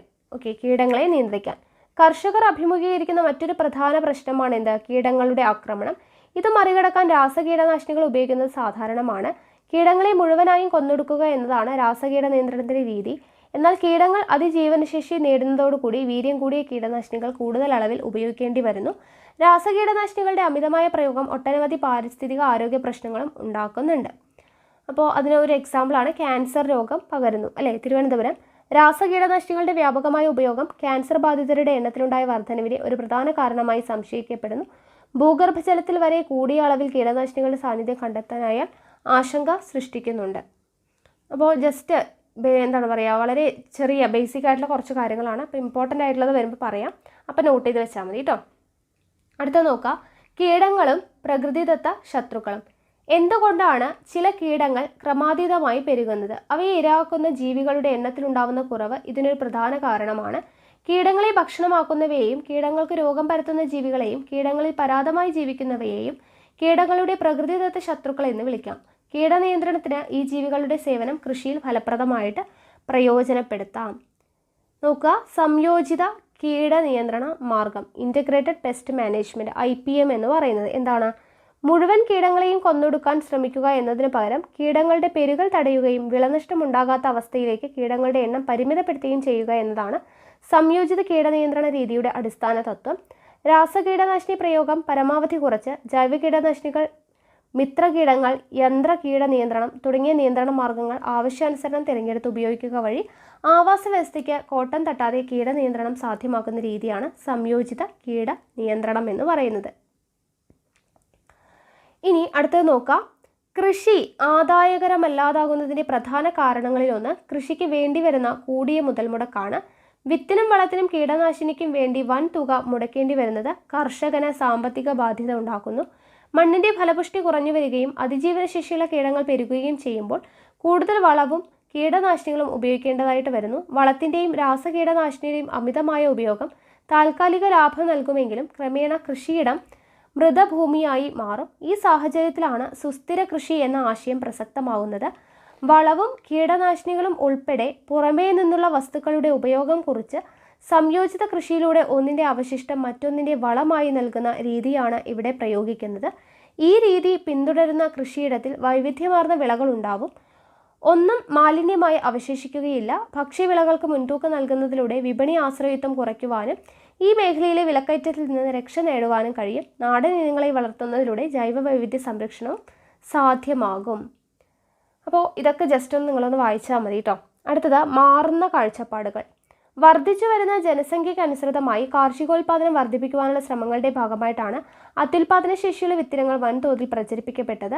ഇതോടൊപ്പം വളങ്ങളുടെയും കീടനാശിനികളുടെയും ഉപയോഗവും വ്യാപകമായി. വിത്തും വളവുമെല്ലാം പുറമേ നിന്ന് കൃഷിയിടത്തിലേക്ക് വരുന്നതായതിനാൽ ഈ രീതിയെ എന്തെന്ന് പറയുന്നു? HEIA, high external input agriculture എന്നാണ് പറയുന്നത്. എന്നാൽ ആരോഗ്യത്തെയും പരിസ്ഥിതിയെയും പ്രതികൂലമായി ബാധിക്കുന്നതിൻ്റെയും വർദ്ധിച്ച ചെലവിൻ്റെയും പേരിൽ ഈ കൃഷി രീതി വിമർശിക്കപ്പെട്ടു. പുറമേ നിന്നുള്ള വസ്തുക്കളുടെ ഉപയോഗം പരമാവധി കുറച്ചുകൊണ്ടുള്ള കൃഷിയെ സുസ്ഥിരമാകൂ എന്ന കാഴ്ചപ്പാട് ഊന്നിയാണ് LEISA, അതായത് low external input sustainable agriculture എന്ന രീതിയിലേക്ക് വ്യാപകമായ അംഗീകാരം ലഭിച്ചു. അടിയന്തര ഘട്ടത്തിൽ മാത്രം വളങ്ങളും കീടനാശിനികളും നിയന്ത്രിതമായ അളവിൽ ഉപയോഗപ്പെടുത്തുന്ന ഈ രീതിയുടെ അടുത്ത ഘട്ടമായി ലക്ഷ്യമാക്കുന്നത് ഒന്നിൻ്റെ അവശിഷ്ടം മറ്റൊന്നിന് വളമാകുന്ന സ്വയം പര്യാപ്തമായിട്ടുള്ള പുറമേ നിന്ന് ഒന്നും പ്രയോഗിക്കേണ്ടതായിട്ടില്ലാത്ത no external input sustainable agriculture എന്ന സാധ്യതയാണ്. ജസ്റ്റ് ഒന്ന് വായിച്ചു നോക്കുക. അടുത്തത് മാലിന്യ സംസ്കരണവും സുസ്ഥിര കൃഷിയും. അതായത് നമ്മൾ ഇന്ന് അഭിമുഖീകരിക്കുന്ന പ്രശ്നങ്ങളാണ് എന്ത്? ജൈവ മാലിന്യ സംസ്കരണം അല്ലേ? അപ്പോൾ എങ്ങനെയൊക്കെയാണ് ജൈവ മാലിന്യ സംസ്കരണം കൊണ്ടുവരുന്നത്? കമ്പോസ്റ്റ് നിർമ്മാണം, ബയോഗ്യാസ് ഉൽപ്പാദനം, കാലിത്തീറ്റ നിർമ്മാണം, കോഴിത്തീറ്റ നിർമ്മാണം, മത്സ്യത്തീറ്റ നിർമ്മാണം എന്നൊക്കെ പറഞ്ഞ് തന്നിട്ടുണ്ട്. ബയോഗ്യാസ് പ്ലാന്റിൻ്റെ ചിത്രമൊക്കെ തന്നിട്ടുണ്ട്. ഇനി വിളയിക്കാം വൈവിധ്യങ്ങൾ. ശാസ്ത്രീയമായിട്ടുള്ള സമീപനത്തിലൂടെ മെച്ചപ്പെട്ട വരുമാനമുണ്ടാക്കാൻ കഴിയുന്ന വിവിധ കൃഷിരീതികൾ അല്ലെങ്കിൽ കൃഷി മേഖലകളുണ്ട് അല്ലേ? സാഹചര്യവും സാധ്യതയും അനുസരിച്ച് തിരഞ്ഞെടുക്കാവുന്ന ചില കൃഷി രീതികളാണ് പറയുന്നത്. ഒന്ന്, കന്നുകാലി പരിപാലനം. ഈ ഭാഗത്ത് നിന്ന് നമുക്ക് ചോദ്യങ്ങൾ കിട്ടാവുന്ന ഒരു ഏരിയയാണ് കേട്ടോ. കന്നുകാലി പരിപാലനം എന്ന് പറയുമ്പോൾ കന്നുകാലികളെ പാലിനും മാംസ്യത്തിനും കാർഷിക ആവശ്യങ്ങൾക്കും വേണ്ടി പരിപാലിക്കുന്നതാണ് കന്നുകാലി പരിപാലനം. പ്രധാന കന്നുകാലി ഇനങ്ങൾ ഏതൊക്കെയാണ്? പശുവിൻ്റെ Jersey, Holstein, Friesian, Vechur. Jersey, Holstein, Friesian, Vechur. എരുമയുടെ മുറ, നീലി രവി, ബദാവരി. ആട് തലശ്ശേരി, ജംനാപ്യാരി, ബോയർ. ഓക്കെ, ഇതൊക്കെയാണ് പ്രധാനപ്പെട്ട കന്നുകാലി ഇനങ്ങൾ. അടുത്തത് പക്ഷിപ്പരിപാലനം. പക്ഷിപ്പരിപാലനം എന്ന് പറയുമ്പോൾ മുട്ടയ്ക്കും മാംസത്തിനും വേണ്ടി പക്ഷികളെ വളർത്തുന്നു. കോഴി ഇനങ്ങളിൽ വരുന്നതാണ് അതുല്യ, ഗ്രാമലക്ഷ്മി, വൈറ്റ് ലഗോൺ. താറാവ് ഇനങ്ങളാണ് മസ്കവി, ചാര, ചെമ്പില്ലി. കാട ഇനങ്ങളിൽ വരുന്നതാണ് ജപ്പാനീസ്, ബോംബ് വൈറ്റ്. അടുത്തത് സെറികൾച്ചർ. എന്താണ്? സ്വാഭാവിക പട്ടിൻ്റെ നിർമ്മാണത്തിനായിട്ട് പട്ടുനൂൽപ്പുഴുക്കളെ വളർത്തുന്നതിനെയാണ് സെറികൾച്ചർ എന്ന് പറയുന്നത്. പട്ടുനൂൽ ശലഭ ലാർവയുടെ പ്രത്യേക ഗ്രന്ഥികളിൽ നിന്നാണ് പട്ടുനൂൽ ഉണ്ടാവുന്നത്. മൾബറി പട്ടുനൂൽപ്പുഴു, അതുപോലെ ടസർ പട്ടുനൂൽപ്പുഴു, മുഗ പട്ടുനൂൽപ്പുഴു എന്നിവയാണ് മുഖ്യ ഇനങ്ങൾ. അടുത്തത് പിസികൾച്ചർ. പ്രകൃതിദത്ത ജലാശയങ്ങളിലെയും വയലുകളിലും കൃത്രിമ ടാങ്കുകളിലും ശാസ്ത്രീയമായ രീതിയിൽ മത്സ്യം വളർത്തുന്നതാണ് പിസികൾച്ചർ. ഭക്ഷ്യ ആവശ്യത്തിനായിട്ട് കരിമീൻ, രോഹു, കട്ട്ല എന്നിവയെയും അലങ്കാര മത്സ്യങ്ങളായിട്ട് ഗോൾഡ് ഫിഷ്, ഗപ്പി മുതലായവയും വളർത്തുന്നു. ഇത്തരത്തിൽ വളർത്താവുന്ന മുഖ്യ ചെമ്മീൻ ഇനങ്ങളാണ് നാരൻ, കാര എന്നിവ. ജസ്റ്റ് ഈ കൃഷി രീതികളൊന്ന് പഠിച്ചു വെച്ചേക്കാം. ഓരോന്നും എന്തിൻ്റെ കൃഷിയാണ്? പിസികൾച്ചർ എന്ന് പറഞ്ഞാൽ മത്സ്യമാണ്, സെറികൾച്ചർ എന്ന് പറഞ്ഞാൽ പട്ടുനൂൽ പുഴുവാണ്. അങ്ങനെയുള്ള കാര്യങ്ങൾ പഠിച്ചു വയ്ക്കാം. അടുത്തത് ഫ്ലോറികൾച്ചർ. ആ പേരിൽ നിന്ന് തന്നെ കിട്ടും. എന്താണ്? പൂക്കൾ വളർത്തുന്ന കൃഷിരീതിയാണ് ഫ്ലോറികൾച്ചർ. മുല്ല, ചെണ്ടുമല്ലി, ജമന്തി, റോസ്, ഓർക്കിഡ്, ആന്തൂറിയം എന്നിവ വിപണന സാധ്യതയുള്ള പൂക്കളാണ്. ദെൻ എപ്പികൾച്ചർ എന്ന് പറഞ്ഞാൽ എന്താണ്? തേനീച്ച വളർത്തൽ. ശാസ്ത്രീയമായ തേനീച്ച വളർത്തലാണ് എപ്പികൾച്ചർ എന്ന് പറയുന്നത്. ഔഷധ ഗുണവും പോഷകമൂല്യവുമുള്ള ഒരു ഉൽപ്പന്നമാണ് തേൻ. കോലൻ, മെലിഫറ, ഞൊടിയൻ ഇനങ്ങളിൽപ്പെട്ട തേനീച്ചകളെയാണ് സാധാരണയായിട്ട് വളർത്തുന്നത്. അടുത്തത് ക്യൂണികൾച്ചർ. എന്താണ് ക്യൂണികൾച്ചർ? മുയൽ വളർത്തുന്നത്. ശാസ്ത്രീയമായി മുയലുകളെ വളർത്തുന്നതിനെയാണ് ക്യൂണികൾച്ചർ എന്ന് പറയുക. അതിൽ വരുന്നതാണ് ഗ്രേ ജയൻ്റ്, വൈറ്റ് ജയൻ്റ് എന്നീ ഇനങ്ങളെയാണ് കൂടുതലായിട്ടും വളർത്തുന്നത്. അങ്കോറയെ രോമത്തിനായിട്ടും വളർത്തുന്നുണ്ട്. ഓക്കെ, അടുത്തത് മഷ്റൂം കൾച്ചർ. എന്താണ് മഷ്റൂം കൾച്ചർ? ശാസ്ത്രീയമായിട്ടുള്ള കൂൺ വളർത്തലാണ് മഷ്റൂം കൾച്ചർ എന്ന് പറയുന്നത്. പാൽക്കൂൺ, ചിപ്പിക്കൂൺ എന്നിവയാണ് സാധാരണയായിട്ട് കൃഷി ചെയ്യുന്നത്. അടുത്തത് ഹോർട്ടികൾച്ചർ. ഹോർട്ടികൾച്ചർ എന്ന് പറഞ്ഞാൽ എന്താണ്? പഴം, പച്ചക്കറി എന്നിവ ശാസ്ത്രീയമായി കൃഷി ചെയ്യുന്ന രീതിയാണ് ഹോർട്ടികൾച്ചർ. കൂടുതലായിട്ടും ലിച്ചി, റംബൂട്ടാൻ, ഡ്യൂറിയാൻ തുടങ്ങിയ അന്യദേശ പഴങ്ങൾ നമ്മുടെ നാട്ടിൽ കൃഷി ചെയ്യുന്നുണ്ട്, നാടൻ പഴങ്ങൾ കൂടാതെ. അടുത്തത് ഔഷധ സസ്യ കൃഷി. ഭാരതീയ ചികിത്സാ രീതിയായിട്ടുള്ള ആയുർവേദം പൂർണ്ണമായും ഔഷധ സസ്യങ്ങളെയാണ് ആശ്രയിക്കുന്നത്. ആയുർവേദത്തിൻ്റെ പ്രചാരം വർദ്ധിച്ചതും സ്വാഭാവിക ആവാസങ്ങൾ നാശോന്മുഖമായതും ഔഷധ കൃഷിയുടെ പ്രാധാന്യം ഉയർത്തിയിട്ടുണ്ട്. തുളസി, കറ്റാർവാഴ, വേപ്പ്, ആടലോടകം, കുറുന്തോട്ടി, കൂവളം, രാമച്ചം, കൊടുവേലി തുടങ്ങിയവയാണ് കൂടുതലായിട്ടും കൃഷി ചെയ്യുന്ന ഔഷധ കൃഷി എന്ന് പറയുന്നത്. ഓക്കെ, ഇനി അടുത്തത് നോക്കാം. അടുത്തത് പറയുന്നത് കാലാവസ്ഥ മാറുന്നതിനനുസരിച്ചിട്ട് അത് കൃഷിയെ പ്രതികൂലമായിട്ട് ബാധിക്കുന്നുണ്ട് അല്ലേ. അപ്പോൾ ഇങ്ങനെ കാലാവസ്ഥ പ്രതികൂലമായി ബാധിക്കുന്നതിനെ മറികടക്കാൻ വേണ്ടിയിട്ട് കൊണ്ടുവന്നിട്ടുള്ള ആധുനിക കൃഷി രീതികളാണ് നമ്മൾ പറയുന്നത്. ഒന്നാമത്തേത് poly house farming. Poly house farming എന്ന് പറഞ്ഞു കഴിഞ്ഞാൽ പോളിത്തീൻ പോലുള്ള സുതാര്യമായ ഷീറ്റ് കൊണ്ട് കൃഷിസ്ഥലം പൂർണ്ണമായോ ഭാഗികമായോ മറച്ച് നിർമ്മിക്കുന്ന പ്രത്യേക സംവിധാനമാണ് പോളി ഹൗസ് എന്ന് പറയുന്നത്. പോളി ഹൗസിലെ താപനിലയും ഈർപ്പവും സ്ഥിരമായി ക്രമീകരിക്കപ്പെടുന്നതിനാൽ സസ്യവളർച്ച വേഗത്തിലാകും. വെള്ളത്തിൽ പോഷകങ്ങൾ ലയിപ്പിച്ച തുള്ളി നനയിലൂടെ നൽകുന്നു. പോളി ഹൗസുകളുടെ വശങ്ങൾ വല ഉപയോഗിച്ച് മറയ്ക്കുന്നതിനാൽ കീടങ്ങളുടെ ആക്രമണം കുറവായിരിക്കും. തുടക്കത്തിൽ ചെലവേറുമെങ്കിൽ സാധാരണ കൃഷിയിടത്തിൽ നിന്ന് ലഭിക്കുന്നതിനേക്കാൾ അനേകം മടങ്ങ് അധികം വിളവ് ഇതിൽ നിന്നും ലഭിക്കുന്നു. അപ്പോൾ എന്താണ് പോളി ഹൗസ് ഫാമിംഗ് എന്ന് മനസ്സിലായല്ലോ. അടുത്തത് പ്രിസിഷൻ ഫാമിംഗ്. പ്രിസിഷൻ ഫാമിംഗ് എന്ന് പറഞ്ഞാൽ എന്താണ്? കൃഷിയിടത്തിലെ മണ്ണിൻ്റെ സ്വഭാവം, മണ്ണിലെ മൂലകങ്ങളുടെ അളവ്, മണ്ണിൻ്റെ pH, ജലസാന്നിധ്യം എന്നിവ ആധുനിക സാങ്കേതിക വിദ്യ ഉപയോഗിച്ച് കൃത്യമായി പഠിക്കുകയും അനുയോജ്യമായ വിള കൃഷിക്കായി തിരഞ്ഞെടുക്കുകയും ചെയ്യുന്ന രീതിയാണ് പ്രിസിഷൻ ഫാമിംഗ് എന്ന് പറയുന്നത്. പോളിത്തീൻ ഷീറ്റ് ഉപയോഗിച്ച് മണ്ണിനെ പൊതിയുക വഴി ജലസേചനം പരിമിതപ്പെടുത്തുവാനും കളകളെ ഫലപ്രദമായി നിയന്ത്രിക്കുവാനും കഴിയുന്നതാണ് ഈ രീതിയുടെ മേന്മ എന്ന് പറയുന്നത്. Okay, precision farming. ഇനി മണ്ണില്ലാതെയും കൃഷി. മണ്ണില്ലാതെ ചെടികൾ വളർത്തുന്ന രീതിയാണ് പറയുന്നത്. അതായത് നോക്കുക, മണ്ണിൻ്റെ ഘടന വ്യത്യാസം, ജലസേചന സൗകര്യങ്ങൾ തുടങ്ങിയ പ്രതിസന്ധികളെല്ലാം അതിജീവിച്ചുകൊണ്ട് കൃഷിരീതി ചെയ്യുന്നുണ്ട്. കൃഷിരീതി എന്ന നിലയിൽ വ്യാപിക്കുന്നതിന് പരിമിതികളേറെ ഉണ്ടെങ്കിലും മണ്ണിലല്ലാതെയും കൃഷി സാധ്യമാണെന്ന് ശാസ്ത്രലോകം തെളിയിച്ചിട്ടുണ്ട്. ഇതിനുദാഹരണമാണ് ഹൈഡ്രോപോണിക്സ്. ഓക്കെ, ഹൈഡ്രോപോണിക്സ് എന്ന് പറയുന്നത് ഇതിനുദാഹരണമാണ്. എയറോപോണിക്സും. ഓക്കെ, ഹൈഡ്രോപോണിക്സും എയറോപോണിക്സും എന്താണ്? മണ്ണില്ലാതെ കൃഷി ചെയ്യുന്നതിനുള്ള എക്സാമ്പിളാണ്. ചെടികളെ പോഷകലായനിയിൽ വളർത്തുന്ന രീതിയാണ് ഹൈഡ്രോപോണിക്സ് എന്ന് പറയുന്നത്. ചെടികളെ പോഷകലായനിയിൽ വളർത്തുന്ന രീതിയാണ് ഹൈഡ്രോപോണിക്സ്. വേരുകൾ വായുവിലേക്ക് വളർന്നിറങ്ങുന്ന രീതിയിൽ സസ്യങ്ങളെ വളർത്തി പോഷകങ്ങൾ വേരുകളിലേക്ക് നേരിട്ട് സ്പ്രേ ചെയ്ത് കൊടുക്കുന്ന രീതിയാണ് എയറോപോണിക്സ് എന്ന് പറയുന്നത്. അപ്പോൾ ഹൈഡ്രോപോണിക്സും എയറോപോണിക്സും ഓർത്തിരിക്കുക. ഓക്കെ ആണല്ലോ. ഇനി അടുത്തത് ഓരോ വിളയും അതിൻ്റെ ഇനങ്ങളുമാണ് കൊടുത്തിട്ടുള്ളത്. മാവിൽ വരുന്നതാണ് മൂവാണ്ടൻ, കിളിച്ചുണ്ടൻ, നമുക്കറിയാം. വാഴ, ഞാലിപ്പൂവൻ, പാളയംകോടൻ. ജന്തുക്കളിലെ പശു, വെച്ചൂർ പശു ഉണ്ട്, കാസർഗോഡ് കുള്ളൻ. ആടിൽ മലബാറി, അട്ടപ്പാടി, ബ്ലാക്ക്. ജസ്റ്റ് ആ പേരുകളൊന്ന് നോട്ട് ചെയ്ത് വെച്ചേക്കുക. പിന്നെ ഇവിടെ കൊടുത്തിരിക്കുന്നത് നമ്മൾ പറഞ്ഞു മണ്ണില്ലാതെ എങ്ങനെ കൃഷി ചെയ്യാം എന്നുള്ളത്. അതിൽ വരുന്ന കുറച്ച് രീതികളാണ് മട്ടുപ്പാവ് കൃഷി, ഗ്രേ ബാഗിലെ കൃഷി, വെർട്ടിക്കൽ ഫാമിംഗ് എന്നൊക്കെ പറയുന്നത്. ഓക്കെ, അപ്പോൾ ആ പേരുകളും കൂടെ ജസ്റ്റ് ഒന്ന് പഠിച്ച് വെച്ചേക്കാം. അപ്പോൾ ഇത്രയും കൂടെ ആയിക്കഴിഞ്ഞാൽ നമ്മുടെ ഈ ഒരു ചാപ്റ്റർ കഴിഞ്ഞു. ഓക്കെ ആണല്ലോ. അപ്പോൾ ഇത്രയുമാണ്, ഈ 2 ചാപ്റ്ററാണ് നമുക്ക് കേരളത്തിലെ പ്രധാന ഭക്ഷ്യകാർഷിക വിളകൾ എന്ന് പറയുന്ന ഈ ഒരു ഭാഗത്ത് പഠിക്കാനുള്ള SCERT പാഠഭാഗങ്ങൾ എന്ന് പറയുന്നത്. അപ്പോൾ ഈ ഭാഗത്ത് നിന്ന് ചോദിച്ചിട്ടുള്ള ന്യൂ പാറ്റേൺ ക്വസ്റ്റ്യൻസും പ്രീവിയസ് ഇയർ ക്വസ്റ്റ്യൻസും നമ്മൾ ഉടനെ തന്നെ ഡിസ്കസ് ചെയ്യുന്നതായിരിക്കും. ഓക്കെ, അപ്പോൾ അടുത്ത ക്ലാസ്സിൽ മറ്റു വീഡിയോ ആയിട്ട് കാണാം. താങ്ക്